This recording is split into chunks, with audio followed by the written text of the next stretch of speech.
The former Kaizer Chiefs and Bloemfontein Celtic defender and popular TV analyst Siphiwe Mkhonza has passed away at the age of 45. His family released a statement that said, "The family of the former Golden Arrows and Kaizer Chiefs defender Siphiwe Mkhonza confirms he sadly passed on in the early hours of this Tuesday morning at home." Mkhonza, affectionately known as Dr. Mnandi at his current employer SABC, was suffering from kidney infection for a long time. He was admitted at Charlotte Maxeke Hospital in Johannesburg a month ago and was released after showing signs of recovery. Mkhonza was being taken care of by his girlfriend and mother of his 3 children, Nondumiso Masangeni, at their home in Roodepoort.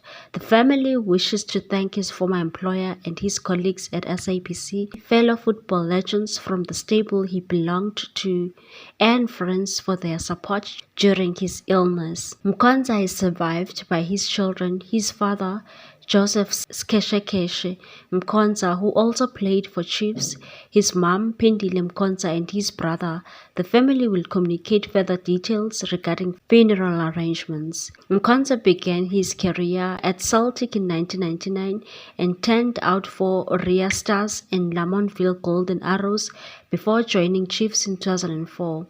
After leaving Amakhosi in 2007, Mkhonza played for SuperSport United, Maritzburg United, Amazulu and Black Leopards. He was an analyst on SABC for a number of years after his playing career. Tribute have started to come in for the likeable centre-back. The former SuperSport TV commentator Dwayne, who also worked with Mkhonza at SABC, posted on X app and said, "I'm devastated by the news of Siphiwe Mkhonza's untimely passing. A great player and a joyful man with a zest for life. We had many years of fun together. He was so cool," and he commented with a cap on under his headphones. "Condolences to his family and friends. Rest in peace, Dr. Mnandi." What a sad news. May his soul rest in power. Please like, comment, share, and subscribe for more sports news.